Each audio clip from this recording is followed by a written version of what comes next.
अस्सलाम वालेकुम। प्रोग्राम फ़र्द जुर्म के साथ मैं हूं आपका मेज़बान फ़याज़ मलिक। नाजरीन, आज फ़र्द जुर्म की टीम आई है सिंध के स्पेशल सिक्योरिटी यूनिट के हेड क्वार्टर में, जहां हम आपको दिखाएंगे कि पुलिस का ये यूनिट कैसे काम करता है। इसमें आने वाला जवान किन मराहिल से गुज़रने के बाद ड्यूटी के फ़राइज़ सर अंजाम देता है। ये यूनिट क्या काम करता है, संगीन जराइम से लेके दहशतगर्दी के ख़ात्मे में इस यूनिट का क्या किरदार है, ये सब हम आपको दिखाएंगे। आइए हमारे साथ। अस्सलाम वालेकुम सर। वालेकुम सलाम। सर, मेरा नाम फ़याज़ है, आप कैसे हैं सर? बिल्कुल, हम आपको खुशामदीद कहते हैं special security unit Sindh police में, और आपको बहुत बहुत मुबारक हो कि आप एसएसयू फैमिली का हिस्सा बनने जा रहे हैं। तो सर, मेरे लिए आज के दिन में क्या क्या होगा? जितने भी मराइल हैं हम आपको उससे इंट्रोड्यूस करवाएंगे, जो हमारे जवान किस तरीके से किन मराइल से गुजर के बेहतरीन कमांडो बनते हैं, और आईएसओ सर्टिफाइड यूनिट का हिस्सा बनने के लिए क्या चीज़ें ज़रूरी हैं। तो सर, इसमें इब्तिदा हम किस चीज़ से करेंगे? कौन सा सबक होगा इब्तिदा में? कौन सी तरबियत का आगाज़ का मराहिल होगा? हम आपको दिखाते हैं जो हमारी special weapon and tactics team, स्वाट टीम जिन ट्रेनिंग से गुजरती है, जो उनकी फ़िज़िकल ट्रेनिंग है, उसके अलावा उनके रिटर्न के अंदर क्या चीज़ें करते हैं। तो सर, हम पहले किस जगह जा रहे हैं? हम जा रहे हैं अपनी ट्रेनिंग ब्रांच में। Training branch? जी जी। ट्रेनिंग ब्रांच में मैं जा रहा हूँ सब इंस्पेक्टर अरफान के साथ। वो हमें दिखाएंगे भी और ट्रेनिंग करवाएंगे भी। आइए हमारे साथ।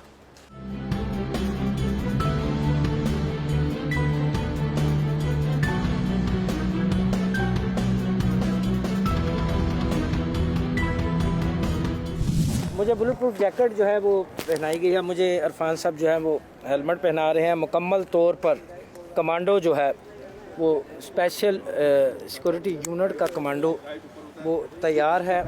ये एक मुकम्मल कमांडो जो है उसकी तैयारी है। तो अब मैं दोबारा इस वेपन को अपनी बॉडी के साथ अटैच करता हूँ, वो भी हम आपको दिखाते हैं। इसकी पोजीशन हम हमेशा सेव रखते हैं, सेव डायरेक्शन में, लाइक या तो ज़मीन पे पैरों के पास आपके सेव होती है, या फिर शिकारी पोजीशन होती है जो ऊपर होती है, ऊपर लाइक दिस। ओके सर, ठीक है।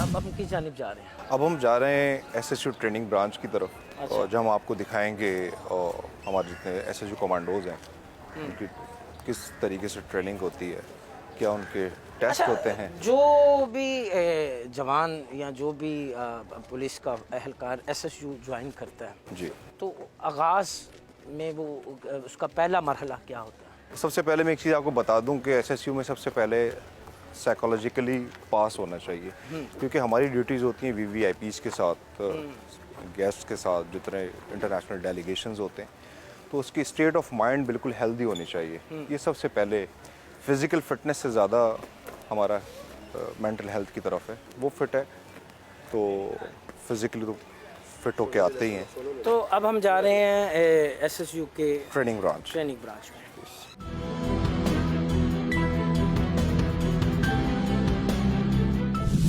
मोहम्मद अली, ये हमारे न्यू मेंबर हैं, एजाज़ी तौर पर हमारी एसएसयू फैमिली का हिस्सा बनने जा रहे हैं, तो इनको हम वेलकम कहते हैं। ये हमारे कमांडोज़ की क्लास चल रही है, और आज हमारे उस्ताद हैं मोहम्मद अली, जो इनको आई थिंक एक्सप्लोसिव के बारे में पढ़ा रहे हैं। तो आप प्लीज़ तशरीफ़ रखें। एक्सप्लोसिव की एग्जाम है TNT, टाई नाइट्रोटोनिक, और उसके साथ साथ दूसरे हाई एक्सप्लोसिव जो ज़्यादातर मौसर और ताकतवर है PE2A। PE2A से क्या मुराद है? PE stands for plastic explosive 2A उसका नाम है। जिस तरह से हर मुल्क के अंदर जो वेपन्स बनते हैं ना, वो उस मुल्क की मैन्युफैक्चरिंग उनके अथॉरिटी होती है, उनके पास उनके कॉपीराइट्स होते हैं। इसी तरह से हर मुल्क के अंदर बनने वाला एक्सप्लोसिव भी अलग अलग होता है। ज़्यादातर जो एक्सप्लोसिव है वो अमेरिका USA से बन रहे हैं। तो अगर हम एक्सप्लोसिव की हिस्ट्री के ऊपर जाएं तो आज तक ये कोई भी ये भी यकीन के साथ नहीं कह सकता कि दुनिया का पहला हाई एक्सप्लोसिव कौन सा था और किसने बनाया था। ज़्यादातर जो रिसर्च वाले हैं इस बात पर मुत्तफिक हैं कि दुनिया का सबसे पहला हाई एक्सप्लोसिव या एक्सप्लोसिव कह लें वो था ब्लैक पाउडर, उर्दू में इसको कहते हैं काला सफूफ, जो कि 1044 के अंदर चाइना के अंदर ईजाद हुआ। और उसके बाद एक्सप्लोसिव की जो फैमिली है उसके बाद इजाफा हुआ और दुनिया का दूसरा जो एक्सप्लोसिव बना था वो था लिक्विड फॉर्म में, नाइट्रोग्लिसरीन उसका नाम था। आज की इस क्लास में हमें यहाँ के जो इंस्ट्रक्टर हैं मोहम्मद अली, उन्होंने ख़ासी मुफीद बातें बताईं आतिशगीर मवाद के हवाले से। यहाँ से अब हम आगे जाते हैं, अगली मंजिल क्या है वो हम पूछेंगे इरफान साहब से। आइए हमारे साथ।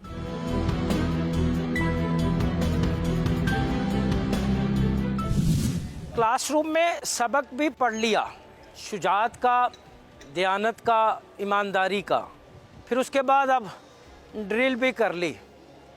अब फिर मैं आ गया हूँ इरफान साहब के पास, तो हम उनसे पूछते हैं कि अब उन्होंने क्या करवाना है। तो फयाज साहब, आपकी ड्रिल हो गई? हाँ जी, हो गई जी ड्रिल। कैसा फील हुआ आपको कि सर अच्छा फील हुआ? आपको पता चला कि कमांडो बनने के लिए बिल्कुल किन चीज़ों से गुजरना पड़ता है? सर तो सर अब अगली मंजिल क्या है सर? अब हम आपको अपनी मॉक ड्रिल एक्सरसाइज दिखाएंगे स्वाट की, जिसमें हमारी स्वाट स्विफ्टली रिस्पॉन्स करती है विद इन मिनट्स कि पैनिक अलार्म हमारा इधर बजता है, उसके बाद किस तरीके से वो रेडी होके रूम कॉम्बैट करवाई या जिस जगह भी उसको रिस्पॉन्ड करना होता है किस तरीके से रिटेलिएट करते हैं और अपना टारगेट अचीव करने के बाद स्विफ्टली सेफली किस तरह वहाँ से एग्जिट होते हैं। अब हम आपको डेमो दिखाएंगे स्वाट का कि कैसे वो रिस्पॉन्ड करती है। आइए देखते हैं। अच्छा तो सर ये व्यू है, यहाँ से आप जो है मुआयना करते हैं या जो भी बिल्कुल, हमारा जो डेमो होता है, हमारी एक्सरसाइजेज होती हैं, तो हमारा एक एम्प्टी रूम में वहाँ जो आप कॉर्नर में देख रहे हैं तो अच्छा सर लगे हाथों ये भी बता दें कि वहाँ वो APC खड़ी है जी, वो APC क्यों खड़ी है? ये APC security point of view से खड़ी है यहाँ, और ये पूरा जो ऊंची जगह है, हमने सजेस्ट किया है इस जगह को ताकि पीछे वो एक्सपो सेंटर है हम उसको भी कवर करते हैं, उसकी भी सेफ्टी देखते हैं, और इसकी बाउंड्री गो थ्रू बिल्कुल आगे तक हमें नज़र आती है। तो हमारे कमांडोज वहाँ चौकन्ना रहते हैं, उसके अंदर वो तीनों शिफ्ट के अंदर मौजूद होते हैं। 8-8 घंटे की हमारी एक शिफ्ट होती है, तो ये वहाँ पे इस वजह से ये पूरा ऑफिस भी कवर करते हैं, बैक साइड पे भी। इवन इसके साथ हमारी स्वाट की फुट पेट्रोलिंग भी साथ साथ चल रही होती है, जो हमारे कमांडोज वक्तन फ़वक्तन कर रहे होते हैं। इसके अलावा हमारी स्वाट की एक पेट्रोलिंग भी होती है, जो व्हीकल हमारे स्वाट के पूरा चक्कर लगा के आते हैं।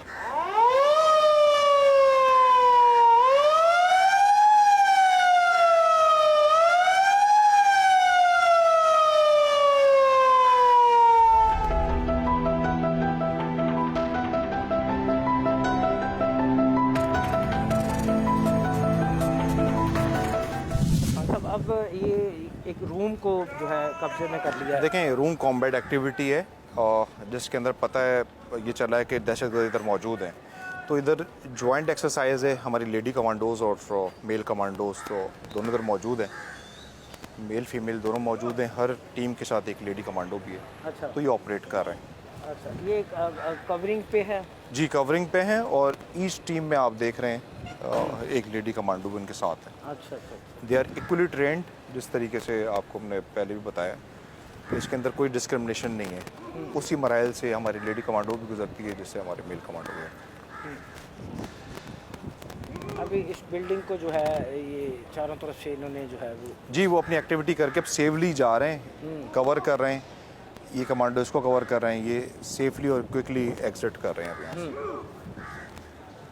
यानी एक दूसरे को पास कर रहे हैं। जी, अंदर वो एक्टिविटी कर चुके, अब उन्होंने अपना टारगेट अचीव कर लिया, अब ये सेफली यहाँ से जा रहे हैं। अब यहाँ से सेफली जा रहे हैं और ये डेमो कंप्लीट हो जी। गया।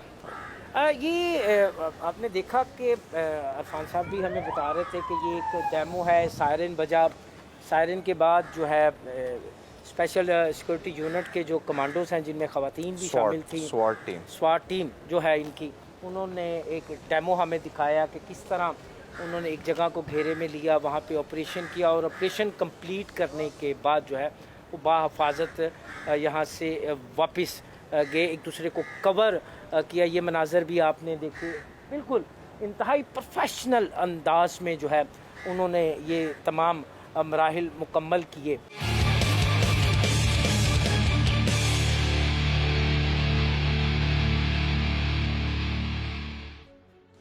अब हम आगे हैं असला खाना जो है कोथ जिसे कहते हैं SSU की स्पेशल सिक्योरिटी यूनिट की। तो यहाँ हम आपको दिखाएंगे कि किस किस नौयत का असला है।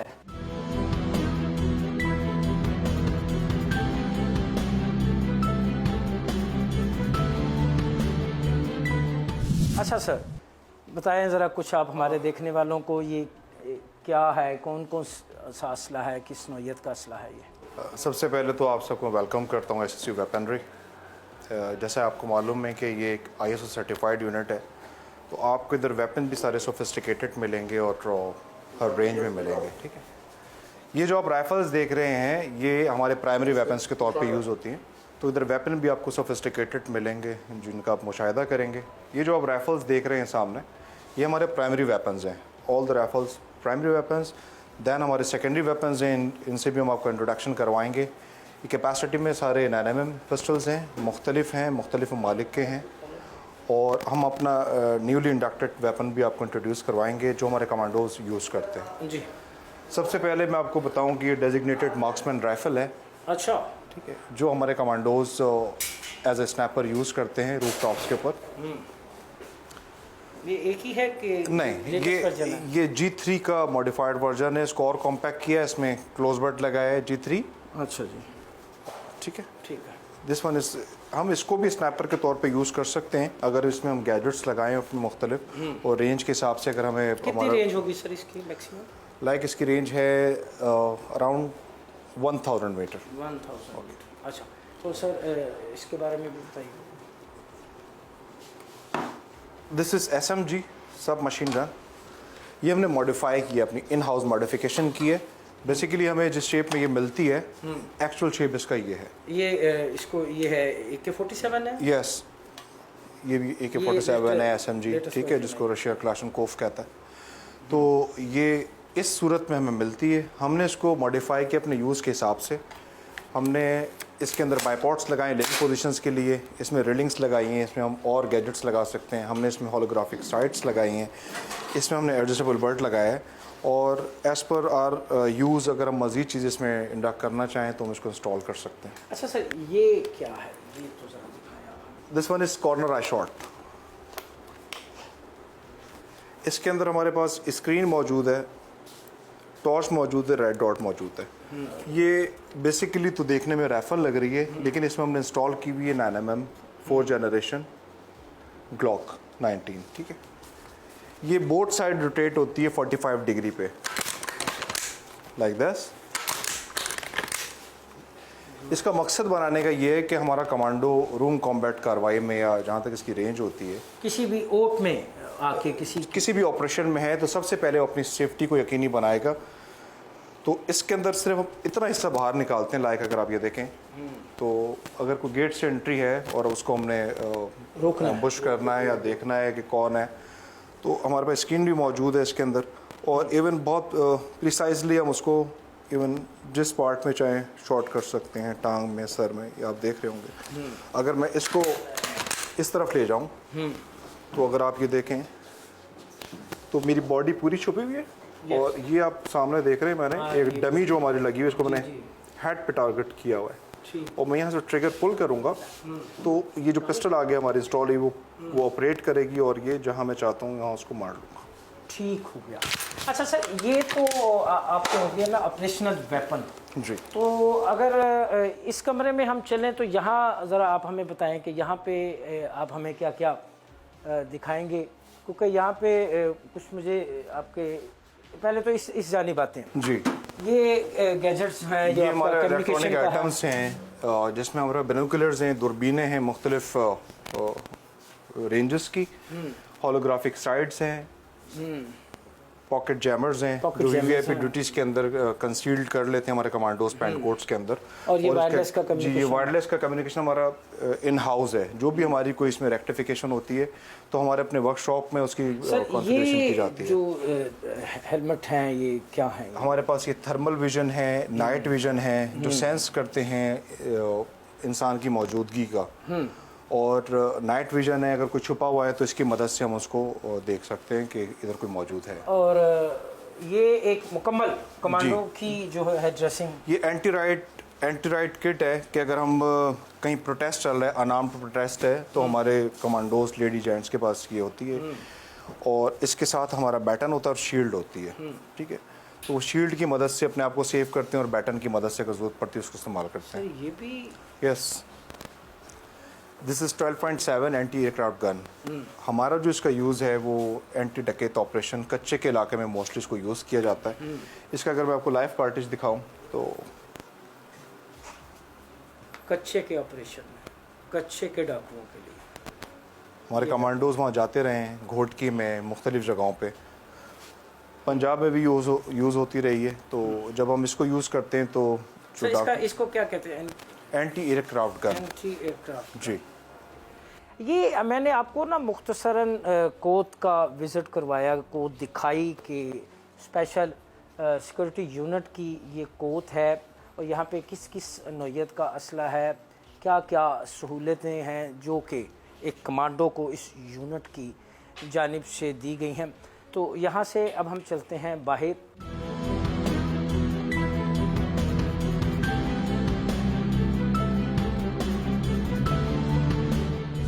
फायरिंग रेंज में हमें ज्वाइन किया है अजमतुल्लाह ने, जो कि यहाँ पर इंस्ट्रक्टर हैं। ये हमें वेपन चलाना सिखाएंगे, कैसे सिखाएंगे इन्हीं से पूछते हैं। बहुत शुक्रिया सर। कैसे सिखाते हैं निशाना बनाना? सबसे पहले सर हम सेफ्टी ब्रीफिंग देते हैं कि जब भी आपका वेपन से कनेक्शन हो तो आपने किन चीज़ों को फॉलो करना है। सर ठीक सर तो जब भी आप वेपन उठाएं, आपका वेपन से कनेक्शन हो, तो 4 चीज़ों को आपने जहन में रखना है। LMFT। LMFT। Yes, L for load, weapon को हमेशा लोड समझे। सर कुछ इस हालत में आपको वेपन मिलता है, सर चाहे देने वाले ने कह दिया एम्प्टी, आपने सुन लेना है, यकीन नहीं करना है, आपने उसे खुद चेक करना है। सर तो 4 चीज़ों को फॉलो करना है। LMFT। सबसे पहले L फॉर लोड, वेपन को लोड समझे और उसे क्लियर करना है आपने। इस कैच की मदद से आपने मैगजीन निकालना है, स्लाइड को आपने 3 दफ़ा खींच के छोड़ना है। 1 2 3। अगर इसके अंदर राउंड होते तो वो गिर रहे होते। ठीक, चौथी दफ़ा आपने स्लाइड को पीछे हैंग करना है। हो सकता है राउंड किसी खराबी की वजह से चैम्बर में फंस गया हो, तो आपने देखना है और फील करना है कि वेपन यानी रिस्क नहीं लेना। No risk. अच्छा, इसके बाद सर नंबर 2 M फॉर मजल। मजल को हमेशा सेफ डायरेक्शन में रखें, या एक ही साइड है डाउन द रेंज। अगर आप बाहर फील्ड में कहीं पब्लिक एरिया में खड़े हैं तो बस इतना कि आपके पाँव में गोली ना लगे। आपके पाँव में गोली। ठीक ठीक। यहाँ आपने सामने ही रखना है, लेफ्ट राइट नहीं करना है। आप में से या हम में से कोई सेफ्टी ऑफिसर दाएं बाएं खड़ा होगा तो आपने मजल की एंगल सामने ही रखना है। ठीक हो ओके, ठीक हो। नंबर 3 है F फॉर फिंगर। फिंगर को हमेशा आउट ऑफ ट्रैगर रखें। अक्सर आपने देखा होगा लोग वेपन उठाते हैं और ट्रैगर पे उंगली रखते हैं, फिंगर ट्रैगर पे ले जाते हैं, तो ये गलत है। गलत। फिंगर को आउट ऑफ ट्रैगर रखें। जब आपको फायर करना है, अब मैं फायर करने लगा हूँ फिंगर ट्रैगर पर, अब मैं फायर नहीं कर रहा हूँ, फिंगर आउट ऑफ ट्रैगर। ठीक हो। क्लियर? ठीक, clear sir. Number 4 T target. अपने टारगेट को पहचाने जिस पे आप शूट कर रहे हैं सर, और शूट करने से पहले आपने उसके पीछे भी देखना है। ठीक उसके है, पीछे तो कुछ नहीं है। मे बी कि हो सकता है जब आप किसी लाइव किसी सिनेरियो पर हैं, ठीक है, फील्ड में, तो अगर आपका टारगेट है, आप टारगेट इंगेज करने लगे तो उसके पीछे कोई ऐसी लाइव चीज़ ना हो जिसे आप शूट नहीं करना चाहते। क्लियर? Clear sir. ये तो हो गई सेफ्टी। ठीक है, सेफ्टी ब्रीफिंग। अब चलते हैं शूटिंग पे। आपने शूटिंग करनी है तो उसमें हम 4 चीज़ों को फॉलो करते हैं। आप 2 को कर लें, आपका फायर अच्छा हो जाएगा सर। ठीक है, तो सबसे पहले स्टांस आपका खड़ा होना, पोस्टर स्ट्रेट रहे सर। नंबर 2 वेपन को आपने ग्रिप कैसे करना है। वेपन को ग्रिप कैसे करना है? यस, ठीक। हाई ग्रिप रखें, इस जगह को मुकम्मल फिल करें। ये आपका सपोर्टिंग हैंड है, इस हाथ का जो पाम है इस गैप में रखना है आपने। ठीक, ठीक। और ये 4 उंगलियां इन 3 उंगलियों के ऊपर आ जाएंगी। Clear? Clear. Stance. Number 2 grip. Number 3 है sight alignment, back sight U front sight tip. ठीक है, साइड से मुराद back sight U front sight tip. जब आप टारगेट के ऊपर अलाइन करते हैं वेपन को, तो आपने बैक साइड यू से फ्रंट साइड टिप को देखना है। ठीक है, कुछ इस तरह से पिक्चर बनेगी। क्लियर? क्लियर। गैप को बराबर रखना है और हाइट को भी। क्लियर? जस्ट लास्ट से ट्रैगरिंग। जब आपने साइड अलाइन कर ली है मतलूबा जगह पर, ट्रैगर पे जस्ट आपने वेट बढ़ाते रहना है, बढ़ाते रहना है, बढ़ाते रहना है। देन क्या होगा? फायर होगा। फायर हो जाएगा। आपने फायर करना नहीं है। ठीक है, मतलब ये काम नहीं करना है, जर्क नहीं लेना है। ओके, जस्ट वेट बढ़ाना है, एक सीक्वेंस के साथ ट्रैगर दबाना है। Okay okay sir.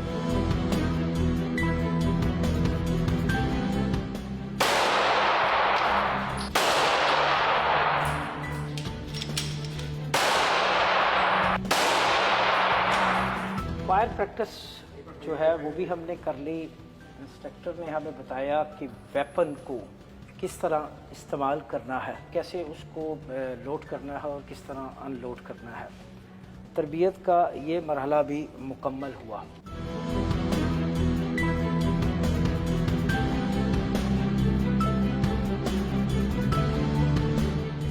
Special security unit के तमाम मराहिल हमने आपको दिखाए। यहाँ पर कैसे ट्रेनिंग दी जाती है ये भी हमने आपको दिखाया। अब हम चलते हैं शहदा की फैमिली की जानिब और उनसे पूछते हैं कि उनके प्यारों ने अपनी जानों के नजराने पेश करके इस मुल्क की बका को कायमो दायम रखा है। उनके प्यारों ने अपनी जानों के नजराने पेश किए हैं। हमारे कल को महफूज करने के लिए अपने आज को उन्होंने कुर्बान किया है। हमारे बच्चों को यतीमी से बचाने के लिए अपने बच्चों को यतीम किया है। बुरसा से पूछते हैं कि ये यूनिट उनकी वेलफेयर के लिए क्या कर रहा है। आइए हमारे साथ।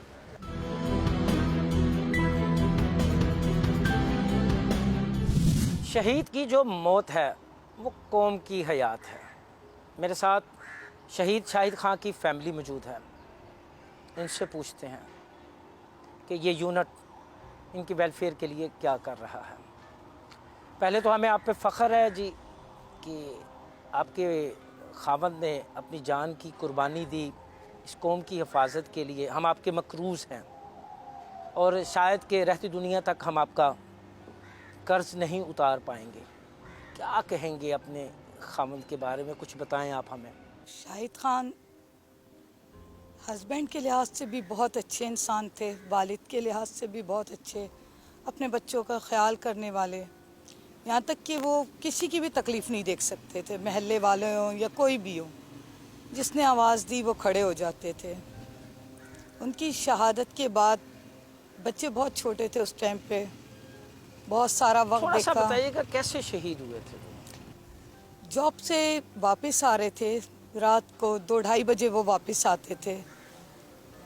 बस हमारे इलाके में ही उनको टारगेट किया गया था 24 जनवरी 2012 में। अच्छा, जब वो शहीद हुए बच्चे तो बहुत छोटे थे। बच्चे बहुत ज़्यादा छोटे थे। ये बड़ी जो हैं ये 5-6 साल की थी और बेटा मेरा 11 महीने का था उस टाइम पे। बस वो वक्त बहुत मुश्किल वक्त था हमारे लिए। जिस तरीक़े से हमने वो वक्त गुजारा है, अल्लाह ताला किसी पे भी परेशानी का वक्त ना लाए। आमीन। लेकिन हमें ये भी फ़ख्र है कि वो एक शहादत के दर्जे पे हैं और हमसे अच्छी जगह पे हैं। और जो हमारा ये SSU जो है साहब हैं, मकसूद मेमन साहब, इन्होंने हर प्लेटफॉर्म पे जहाँ जहाँ मैंने बोला कि सर मुझे इस चीज़ के लिए मुझे जॉब में लाने वाले साहब हैं। मैं सिर्फ एक घरेलू औरत थी, हाउसवाइफ थी आप। बिल्कुल मुझे ना रास्तों का आज भी बहुत सारी चीज़ें हैं जो मुझे नहीं पता। मैं कामरान भाई वगैरह हो गए, आप लोग हो गए, सब SSU वाले वेलफेयर के हो गए, ईद बकरीद कुछ भी हो, आना बच्चों को तसल्ली देना। पढ़ाई के लिहाज से मैं इतनी एजुकेटेड नहीं थी, लेकिन ये आप लोगों से मशवरे करती रहती हैं, पूछती हैं कि मैं कैसे आगे बढ़ूं, अपनी एजुकेशन को कैसे जारी रखूं। तो कामरान भाई इस सिलसिले में बहुत हेल्प करते हैं और साहब भी तकरीबन हर महीने फ़ोन करके भी हमसे पूछते रहते हैं कि बेटा कोई इशू तो नहीं है, कोई मैटर तो नहीं है, कोई मसला है बताएं आप हमें। तो मैं कहती हूँ हम लोग खुश नसीब हैं कि आप सारे भाई और सारे लोग हमारे साथ हैं। हम तो आपके मकरूज़ हैं, जैसे कि मैंने पहले कहा, मैं क्या पूरी कौम आपके जज्बे को सलाम करती है।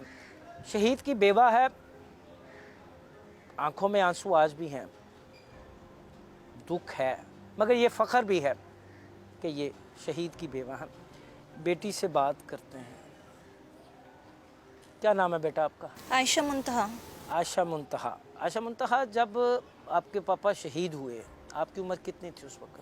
6 साल। 6 साल की। तो आपने तो पापा के साथ कुछ वक्त सर्वाइव किया, गुजारा, वो बताएं आप हमें।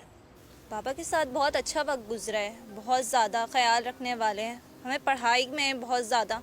मुझे तो डांट पढ़ना डपट लिखना होती थी? नहीं, इतनी नहीं होती थी। उन्होंने पढ़ना है हमें, मुझे तो पढ़ना उन्होंने सिखाया है। हमारा कोई ट्यूशन टीचर जब तक के बाबा थे तब तक कोई भी नहीं था, उन्होंने हमें हर तरीके से लेके आगे बढ़े हैं। बहुत ज़्यादा वालिद के लिहाज से अच्छे, बहुत ज़्यादा हमें सपोर्ट करने वाले हर मामले में, पढ़ाई के लिए और चीज़ों को लेकर बहुत ज़्यादा हमारे साथ खेलना, ख्याल रखना। अच्छा, जब शरारत तो साथ हल्की सी डांट याद तो आती है? हाँ हाँ बिल्कुल, हेड डाउन कराते थे। जो कमांडो उन्होंने ट्रेनिंग की थी वही ट्रेनिंग हमें देते थे, सज़ा के तौर पे रनिंग करवाते थे। जब आप सहेलियों में बैठती हो, अपने क्लास फेलोज में बैठती हो, फ़ख्र है कि शहीद की बेटी? वो बिल्कुल, इज्जत बहुत करते हैं, ज़्यादा, प्यार करते हैं, एहतराम करते हैं? बहुत ज़्यादा एहतराम करते हैं कि हमारे बाबा शहीद का रुतबा है, उनको हासिल है। हमारा ख्याल किया जाता है, हर तरीके से ख्याल किया जाता है, हमें इज्जत दी जाती है। आप बेटा, आप इनसे छोटी हो, आपस में लड़ाई तो होती होगी? कभी कभी। नाम क्या? लाइबा। लाइबा। तो कभी कभी लड़ाई होती है? जी। अच्छा, आप कितनी उम्र थी जब बाबा शहीद हुए? 4 साल या 5 4 साल के थे। तो इसमें आपने भी बाबा के साथ वक्त तो गुजारा। बिल्कुल। क्या यादें हैं बाबा की? बहुत सारी यादें हैं। जैसे हम छोटे थे तो जब पापा का इंतज़ार करते थे तो रात को आते थे तो फिर हमें घुमाने भी लेके जाते थे, लेकिन अब वैसा नहीं होता है। जब हम छोटे थे तो खेलते भी थे हमारे साथ, हर कुछ होता था, लेकिन बाबा की कमी तो कोई पूरी नहीं कर सकता। लेकिन अभी भी अम्मी हमें बहुत सपोर्ट करती हैं, हर चीज़ में देखती हैं, समझती हैं। और मैं तो सबकी फेवरेट थी, भले ददियाल में हूँ या ननियाल में हूँ। बाबा की भी फेवरेट थी। जब मैं छोटी थी एक दफ़ा बाबा गुस्सा हो गए थे, फिर बाबा ने एक थप्पड़ भी लगा दिया था, तो पूरी रात रोए थे और सीने पे भी सुलाया था। वो तो मैं कभी भी नहीं भूल पाती। लेकिन बस आंसू सब्र नहीं हैं, आता। थमने का नाम नहीं ले रहे।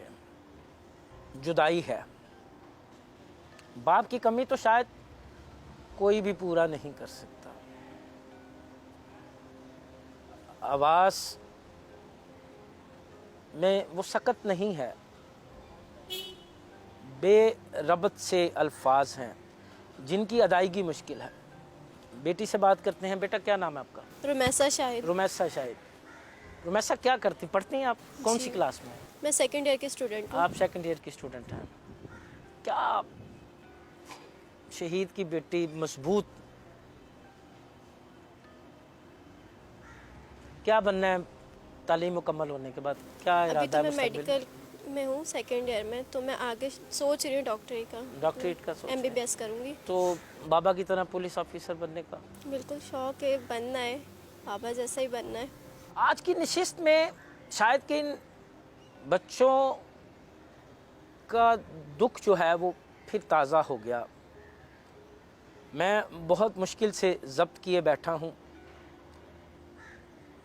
मेरे लिए इन बच्चों को दिलासा देना या बेवा से बात करना इंतहाई दुश्वार होता जा रहा है। बहरहाल, हमें फ़ख्र है कि हम शहादतों के अमीन हैं, हम शहदा के वारिस हैं। हमें फ़ख्र है अपने शहदा पर और उनकी कुर्बानियों पर।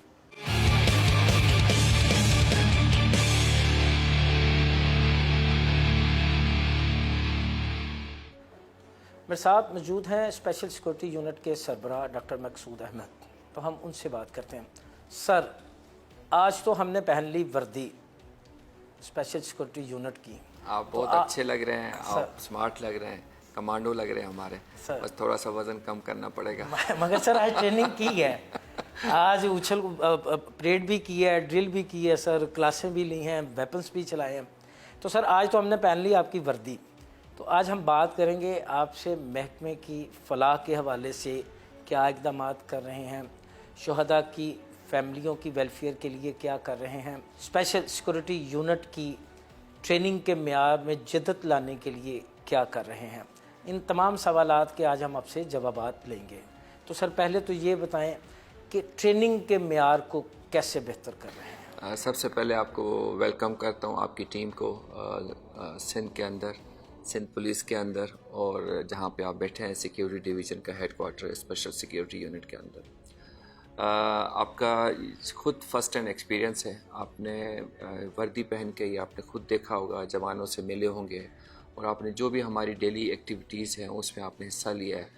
तो जब आप जाएंगे वापस पंजाब, तो ये जो आप मेमोरी लेके जाएंगे, ये बेशक आप जो हमारे देखने वाले नाजरीन हैं उनके साथ शेयर करें, पंजाब पुलिस के साथ भी शेयर करें, क्योंकि ये दोनों डिपार्टमेंट में खुद पंजाब में सर्व कर चुका हूँ।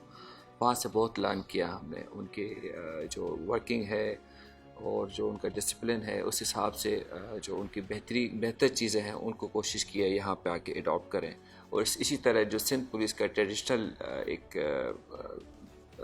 काम करने का तरीका है, प्रोफेशनलिज्म है, उस चीज़ को मिक्स करके हमने कोशिश की है कि जो डिपार्टमेंट मैं हेड कर रहा हूँ उसको इस तरीके से बनाऊँ कि वो एक बेहतरीन डिपार्टमेंट के तौर पे सामने आए पाकिस्तान के अंदर। न सिर्फ पाकिस्तान में उसका नाम रोशन हो, बल्कि इंटरनेशनल लेवल पे भी उसकी जो है बेहतर तौर पे हम पहचान करा सकें। तो इस सारी एफर्ट का नतीजा है कि ये जितनी भी हमने मेहनत की है, मैंने, मेरी टीम ने, जो मेरे साथ काम करते हैं, जो मेरे कमांडर्स हैं जिन्होंने मुझे गाइड किया और इस चीज़ को इस लायक बनाया कि न सिर्फ ये कि पाकिस्तान में इसका नाम है, बल्कि इंटरनेशनल लेवल पे भी SSU को एक बेहतरीन इदारा माना जाता है।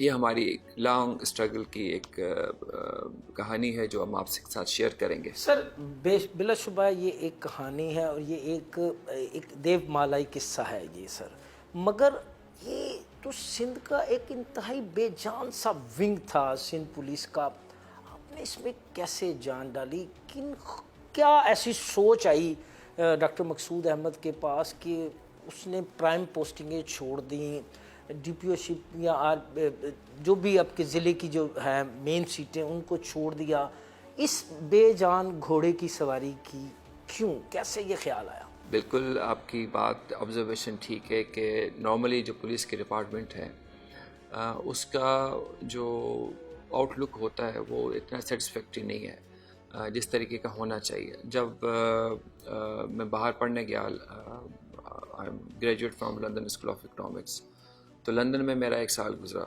उसके अंदर मैंने देखा कि वहाँ पे जो पुलिस अफसर है उसमें ये SHO और ये ASI ये वाली कहानी नहीं है। पुलिस अफसर है, उसने जो है हाईएस्ट लेवल तक जाना होता है, उसने चीफ कांस्टेबल बनना होता है, और वो IG होता है, इस एक ही कैटेगरी की रिक्रूटमेंट होती है, उनकी ट्रेनिंग बेहतर होती है, उनको रिसोर्सेज बेहतर दिए जाते हैं।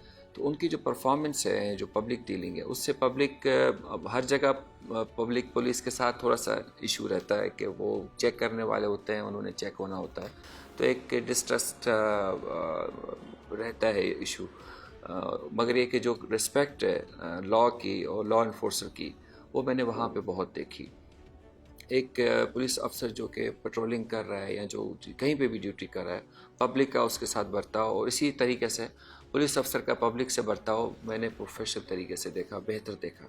तो मेरे जहन में सोच थी कि हम पाकिस्तान के अंदर ऐसा क्या करें कि जो पुलिस अफसर है ना सिर्फ वो प्रोफेशनली साउंड हो, बेहतर हो, और अपनी ड्यूटी को इस तरीके से परफॉर्म करें कि पब्लिक उसकी इज़्ज़त करे, और ये कॉन्फिडेंस का जो म्यूचुअल रिलेशनशिप है इस तरीके का हो कि पाकिस्तान में अवाम की बेहतरी के लिए एक साबित कदम के तौर पे आगे जा सके। इब्तदा में खासी मुश्किलात, खासी रुकावटें आई होंगी कि भाई ये क्या कर रहे हैं मकसूद साहब, क्यों पैसे ज़ाया कर रहे हैं, क्यों फंड ज़ाया कर रहे हैं, चलें अब आपको फ़लाँ ज़िले का DIG लगा देते हैं या फ़लाँ ज़िले का SSP लगा देते हैं, ऐसी कई ऑफ़र्स भी होंगी? जब भी हमने देखा कि आई वॉज SSP सिक्योरिटी, जब मैं बाहर से वापस पढ़ के आया तो पहली जो मेरी अपॉइंटमेंट थी, आई वॉज जूनियर SP।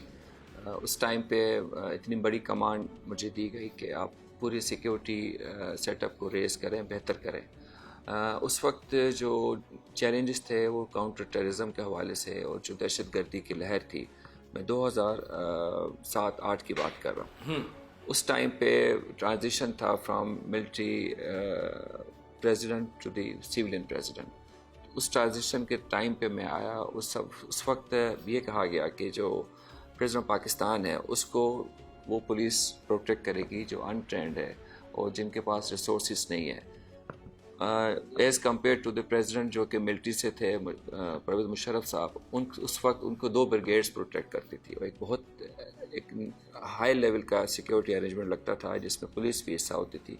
अब वो सारी जिम्मेदारी पुलिस पे आ गई। तो हमें ये कहा गया कि इस पुलिस के साथ आपने प्रेसिडेंट ऑफ पाकिस्तान, जिसकी लाइफ को इतना ज़्यादा थ्रेट था, उनकी फैमिली को इतनी ज़्यादा थ्रेट्स थे और उनकी फैमिली ने इतनी बड़ी कुर्बानी दी बीबी बेनज़ीर शहीद के सूरत में, तो उस वक्त के आप सिनेरियो को सोचें और इसी पुलिस को देखें कि जो आप हालात किसी और जगह पे देखते हैं कि इसको कैसे आप प्रोफेशनली तौर पे बेहतर करें। तो उस वक्त से ये सफ़र शुरू किया। उस वक्त हमने इसको ट्रेन करवाया। उसमें जो प्रेसिडेंट पाकिस्तान थे उस वक्त आसिफ अली ज़रदारी साहब, उनकी सपोर्ट के साथ SSU की बुनियाद रखी और उसको हमने इंटरनेशनल लेवल पे जो स्टैंडर्ड्स हैं उसको हमने फॉलो करके इसको बेहतर तौर पे बनाया। उसमें न सिर्फ ये कि ट्रेनिंग बेहतर की, बल्कि रिक्रूटमेंट पे हमने बहुत फोकस किया और 100% मेरिट पे हमने लोगों को भर्ती किया। सिफारिश की सूरत हाल क्या है?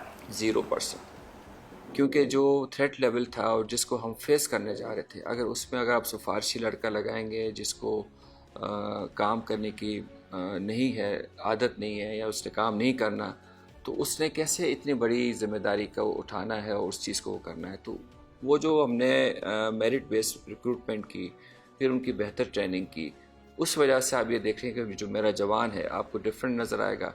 उसकी मोटिवेशन, उसकी जो अपब्रिंगिंग है, उसका जो कॉन्फिडेंस है, वो आपको एक किसी भी पुलिस अफसर के साथ कंपेयर करें विदाउट एनी रैंक, आप रैंक कोई सा भी लगा लें या जिस भी रैंक के बंदे से बात करेंगे उसमें वही स्पिरिट, वही लीडरशिप क्वालिटी, वही उसमें कॉन्फिडेंस नज़र आएगा जो कि किसी भी रैंक के अफसर पे होना चाहिए। अब तो आपका ये यूनिट एक ब्रांड है, रोल मॉडल है, अब सिफारिश का क्या आलम है? सिफारिश अभी भी 0 है। आप अपना मेरिट बेस पे आए। आपके डर की वजह से सिफारिश नहीं करते? सिफारिश शुरू में कोशिश की, उनको समझाया कि ये चीज़ किसी जगह को तो प्रोफेशनली ठीक होने दें, जो हमारे चैलेंजेस हैं, जो हमारे इश्यूज़ हैं, उसको हम कैसे फेस करेंगे कि अगर हर जगह हम कंप्रोमाइज़ करेंगे। देन दे अंडरस्टूड, न सिर्फ ये कि पॉलिटिकल लीडरशिप, बल्कि जो बाकी जो भी स्टेक होल्डर्स हैं उनको भी ये चीज़ समझ आई कि ये लोग प्रोफेशनली काम करते हैं और जिसमें अगर किसी मेरिट के बेस पे किसी में दम होगा, ना सिर्फ ये कि वो रिक्रूट होगा बल्कि वो बेहतर तौर पे ट्रेनिंग भी करेगा और बेहतर जगह पे उसकी अपॉइंटमेंट होगी। अच्छा, डॉक्टर मकसूद अहमद, स्पेशल प्रोटेक्शन यूनिट की ट्रेनिंग के मेयार को मज़ीद बेहतर बनाने और इसमें जिद्दत लाने के लिए क्या इक़दाम कर रहे हैं, क्या ख्वाब हैं जिनकी तकमील चाह रहे हैं? किसी भी चीज़ की बुनियाद जो है वो उसकी ह्यूमन रिसोर्स की क्वालिटी पे होती है। ह्यूमन रिसोर्स सबसे पहले आप रिक्रूटमेंट के थ्रू, ये मैं पुलिस की नहीं बात करूँ, मैं तमाम जो ऑर्गेनाइजेशंस हैं, चाहे वो गवर्नमेंट की हैं, नॉन गवर्नमेंटल ऑर्गेनाइजेशंस हैं, प्राइवेट फर्म्स हैं, उसकी बुनियाद उसका ह्यूमन रिसोर्स होता है, टेक्नोलॉजी होती है और ट्रेनिंग होती है। ह्यूमन रिसोर्स की इम्प्रूवमेंट आप तब कर सकते हैं जब आप उसको बेहतर ट्रेनिंग दें, उसको बेहतर इक्विप करें वेपन के साथ। हमारा वेपन ही है, लोगों के जो फार्म्स में या जो बाहर कंपनीज़ होती हैं उनके वेपन, उनकी टेक्नोलॉजी होती है, उनकी बाकी चीज़ें होती हैं। तो हमने CSF के उनको भर्ती किया मेरिट पे और उनकी साइकोलॉजिकल टेस्टिंग के साथ किया। ये वो टेस्टिंग है जो कि मिलिट्री फोर्सेस में, तमाम मिलिट्री फोर्सेस में ISSP के थ्रू जो ऑफिसर्स भर्ती होते हैं उन पे वो साइकोलॉजिकल टेस्टिंग लगती है। वो हमारे तमाम अफसर और जवानों पे लगता है, चाहे वो जिस रैंक का भी हो। उसने उस स्क्रीनिंग के थ्रू इधर आना है अपनी मेरिट पे भर्ती होना है, उसकी फिर हमने ट्रेनिंग कराते हैं जो हमारे इंटरनेशनल स्टैंडर्ड के जो सिलेबस है, बेसिक पुलिसिंग का, काउंटर टेररिज्म का, स्पेशल ऑपरेशंस का, ये तमाम चीज़ें हम उनको इम्पार्ट करते हैं, उसको हम कमांडो बनाते हैं। जब वो पास आउट होता है तो उसकी ट्रेनिंग ख़त्म नहीं होती, एक कांस्टेंट प्रोसेस है उसके रिफ्रेशर कोर्सेज का, उसके बाकी डिपार्टमेंट्स में। उसमें मैं शुक्रगुजार हूँ पाकिस्तान आर्मी का, पाकिस्तान नेवी का, जिनके जो ट्रेनिंग इंस्टीट्यूट्स हैं उन्होंने हमें अलाउ किया कि हम अपने जवानों को वहाँ पे ट्रेन करवाएं। इसमें नेवी सील्स के साथ हमारे कोर्सेज आज भी चल रहे हैं। अभी भी एक मेरा कोर्स पाकिस्तान नेवी में उनके कमांडो यूनिट में चल रहा है जिसकी पासिंग आउट होने वाली है। उसकी भी हम आपसे शेयर करेंगे कि उनकी क्या ट्रेनिंग होती है और वो वहाँ से क्या सीख के निकलते हैं और आगे परफॉर्म कैसे करते हैं। फिर इसी तरह आर्मी में न सिर्फ ये कि बेसिक कोर्सेज बल्कि एंटी एयरक्राफ्ट गन की ट्रेनिंग, हेली ऑपरेशंस की ट्रेनिंग, ये आर्मी चीफ साहब उनके इंटरेस्ट के ज़ाती इंटरेस्ट की वजह से अलाउ किया गया कि ये पुलिस का यूनिट उन जगहों से भी ट्रेन हो रहा है जहाँ पे नॉर्मल एक्सेस नहीं होती। न सिर्फ ये बल्कि बाहर के मुल्कों में भी जो कोर्सेज आते हैं हम अपने लड़कों को इनकरेज करते हैं कि वहाँ से जाके ट्रेन हो और वापस आके वो चीज़ बाकी लोगों को सिखाएं। तो एक कांस्टेंट प्रोसेस है कि आप अपनी इम्प्रूवमेंट करते रहें, कहीं कोई कोताही है उस चीज़ को आप रिकग्नाइज़ करें, उस फॉल्ट को आप ठीक करें और आगे आप कोशिश करें कि वो गलती ना हो। तो ये हमारी कांस्टेंट परफॉर्मेंस और इम्प्रूवमेंट की एक डेली की प्रैक्टिस है जो हम करते रहते हैं। अच्छा सर, स्पेशल सिक्योरिटी यूनिट 30 से ज़ायद शहादतों का अमीन है, क्या कर रहे हैं आप अपने शहदा की फैमिलियों के लिए, उनके वर्सा की वेलफेयर के लिए, क्या इक़दामात हैं? जब हमने काम शुरू किया, इस वक्त तो आप नॉर्मल हालात में बात करें ना, आप कराची में आए, पहले तो आप कराची आ नहीं सकते थे, आप डरते थे कराची आने से, याद है वो वक्त?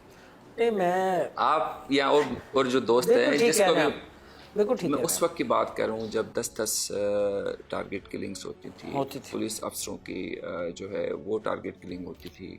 और उसमें जो हमारी ये जो दहशतगर्दी के ख़िलाफ़ जंग है, जो वॉर ऑन टेरर हमने लड़ी है, ना सिर्फ ये कि वो हम जीते हैं बल्कि उसको हम मेंटेन भी करेंगे, दहशतगर्दों को शिकस्त दे के जो थोड़े बहुत रह गए हैं उनको भी निपट लेंगे। वो हम कांस्टेंट है जो हम करते आ रहे हैं। इस कराची शहर के पुलिस अफसरान और जवान ने बहुत ज़्यादा शहादतें उनकी हैं, उन्होंने बहुत ज़्यादा कुर्बानियाँ दी हैं। SSU ने जब काउंटर टेररिज्म ऑपरेशन किए, उनको पता चला कि कोई लोग हैं जो हमारे पीछे आते हैं और तरीके से काम करते हैं, तो उन्होंने हम पे अटैक किए। हमारे 2 दफ़ा कॉन्वाय पे अटैक हुआ है, हमारे उसमें जवान शहीद हुए हैं और इसके अलावा टारगेट किलिंग में हमारे अफसर शहीद हुए हैं, जवान शहीद हुए हैं। तो एक ये कुर्बानी की एक कांस्टेंट है जो हम दिए जा रहे हैं इस दहशतगर्द की जंग में। अब एज ए कमांडर न सिर्फ मैं बल्कि जो मेरी सीनियर कमांड है वो शहीदों का बहुत ख्याल रखते हैं। SSU का एक अपना कल्चर है शहीदों के साथ डील करने का, और जो इवन जो लोगों की नेचुरल डेथ होती है, जो बेवाएँ हैं, उनके साथ वेलफेयर सिस्टम का। शहीदों की फैमिली का ऑफिस आना मना है, मेरे ऑफिस आना। अच्छा, हमारे अफसर खुद उनके घर, लेडी कमांडोज उनके घरों पे जाते हैं, उनके हर काम वहीं पे होते हैं। उनकी जो सैलरी का इशू, उनके बाकी वेलफेयर के इशू, उनके हम वहीं पे डील करके हम उनको वहाँ तक पहुँचाते सारी चीज़ें। उनके बच्चों की एजुकेशन, उनके आगे कोई प्रॉब्लम हो, हमारी जो DSP वेलफेयर है, पूरे वेलफेयर की टीम है, ये अदर देन पुलिस डिपार्टमेंट की हैं जो कि रेगुलरली काम उनकी करते रहते हैं, हेल्प करते रहते हैं, जो कि CPO में होता है। हमारा उसके अलावा सिस्टम है, उसमें हम हर शहीद की फैमिली के साथ हमारा लिंक रहता है, और जो शोधा डे है तमाम फैमिली को हम बुलाते हैं, हमें उनसे मसले सुनते हैं और उनकी जो वेलफेयर कर सकते हैं ऑफिशियली और अनऑफिशियली। इसमें मेरी ज़ाती जो इंटरेस्ट है वो भी शामिल है। एक तो सरकारी काम है ना कि ये आपको चीज़ करनी है, आपने देनी है, उसके अलावा कोई फैमिली का प्रॉब्लम है, कोई बीमारी है, किसी की शादी है, उसमें हम ज़ाती तौर पे अपने इंटरेस्ट के साथ अपनी साथ जो हमारी इस्तात है हम उनकी वेलफेयर करते हैं other than the official resources. तो ये कांस्टेंट एफर्ट है। फैमिली, उनकी फैमिली को हम अपनी फैमिली की तरह समझते हैं। हमारा जब कोई बड़ा खाना होता है या कोई बड़ा इवेंट होता है, हम शोधा की फैमिली को साथ रखते हैं, उनको लेके चलते हैं। उनके बच्चों की रिक्रूटमेंट में हम उनकी हेल्प करते हैं कि उनको गाइड करते हैं कैसे करना है, ताकि किसी का कोई भी प्रॉब्लम हो वो हम उसी तरीके से हल कर सकें और उनको किसी मोहताजी का वो ना देखना पड़े कि अफसर किसी में काम है और वो उसको मिल नहीं रहा और उसका काम रुक जाए। तो ये चीज़ हमारे पास नहीं है। आप मैं आपको सजेस्ट करूंगा कि जो शहीदों की फैमिली है हमारी, उनसे आप बात करके देखें कि हम उनको कैसे फैमिली की तरह लेके चलते हैं, किस तरीके से ख्याल करते हैं। बातें सुनी आपने डीआईजी सिक्योरिटी डॉक्टर मकसूद अहमद की। उनका कहना है कि इस यूनिट की कारकर्दगी को मज़ीद बेहतर बनाया जा रहा है, ट्रेनिंग के मेयार को में बेहतरी लाई जा रही है, और इसके साथ साथ उनका ये भी कहना था कि शहदा हमारे माथे का झूमर है, उनकी फैमिली की वेलफेयर के लिए हर मुमकिन इक़दामात अमल में लाए जा रहे हैं।